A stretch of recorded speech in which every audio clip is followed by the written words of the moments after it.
Welcome back to Volume 34, Captain Harold DeMarrero's River Stories.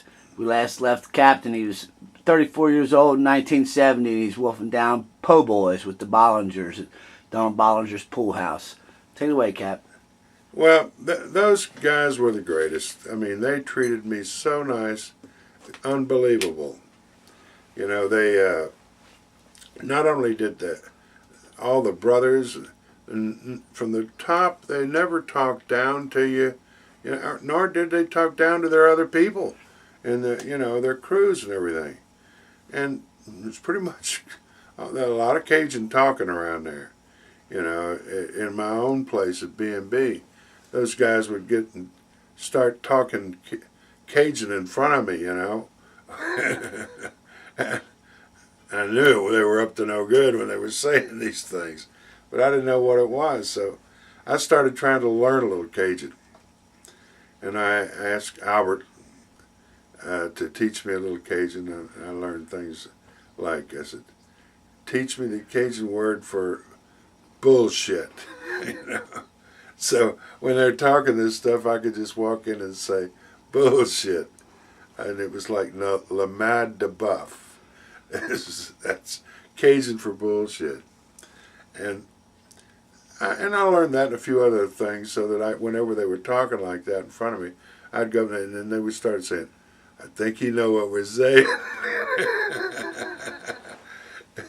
So it got to be pretty funny. Those guys, every one of them did a great job. Every one of them were just worked themselves. They would work. A normal person go to work 8 hours, want to take some time off. These guys would work 18, 24, 36 hours in a row without stopping, to solve the problem. And the hardest thing I did while I was there was trying to get them to slow down. I said, slow down, man. I don't want you to kill yourself.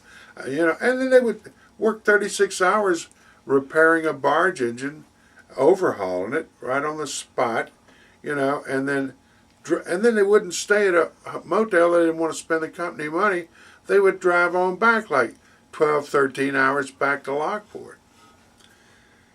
So I finally convinced them that I was going to fire them if they didn't start, taking care of themselves. And, I'd say, get you a motel. We'll pay the motel bill if you do a long job like that.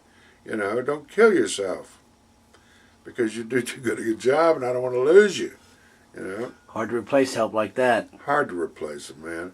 And then I had this other guy, Melvin, that I watched him around different things that would happen, and he was always had the most mechanical knowledge. And I made him the port engineer. And then, of course, Albert, he was that. So the company, it kept.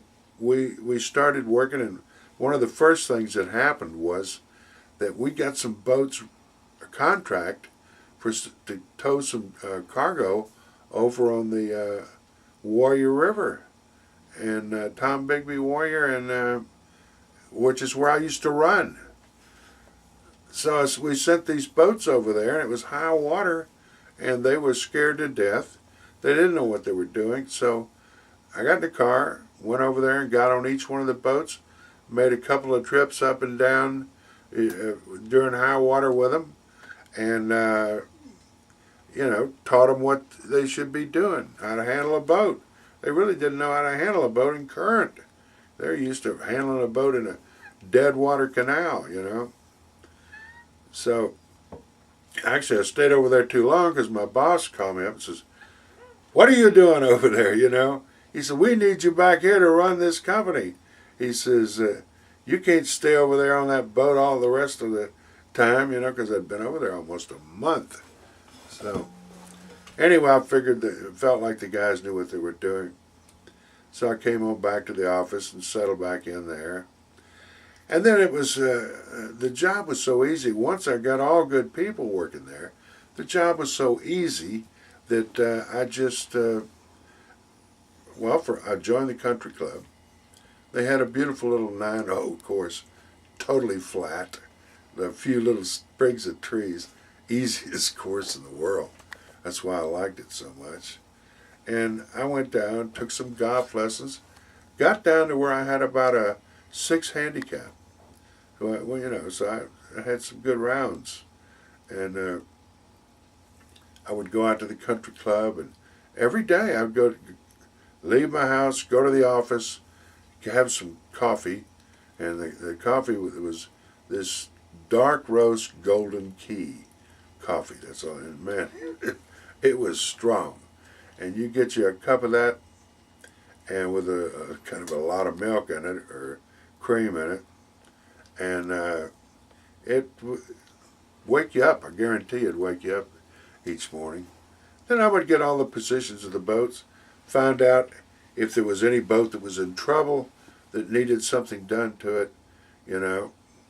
So I figured that the port engineer really doesn't have many tools to take to a boat if they've got a serious problem. So I went out and bought him a brand new pickup truck, and I had built into it a big welding machine.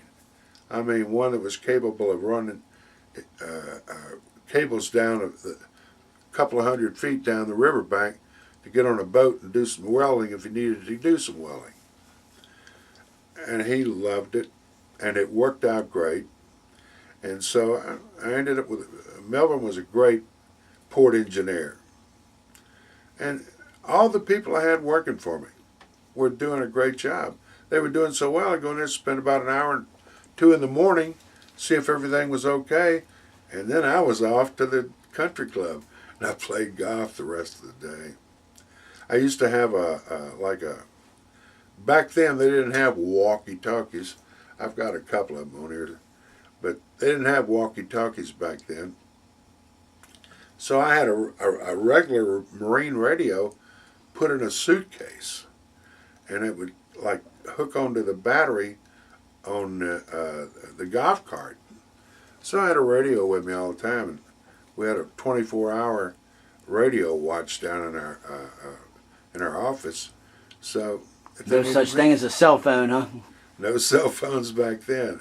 So if he needed him, he'd call me. I could. So you pretty much had your cell phone in a suitcase. Yeah, it was. Yeah, it was an old VHF radio, and I stood by on one particular channel. So anyway, that was great. Used to go to the country club, and it was a great bunch of people. All my neighbors, the ones that were wealthy, had a stake in this Sugarland Country Club, and the stock, you had to buy a share of stock to get in it. I still got mine at home, and one share was $100, and I gave you one share in the Sugarland Country Club. Now you had to be a member to participate, to play golf there, to partake of the parties, and it was a lot of fun. I guess probably of all the places I ever lived, Lockport had to be my favorite of all of them, because the way the people treated you, the friendship, those people were happy, and most of them were making money. So Lockport was a nice place.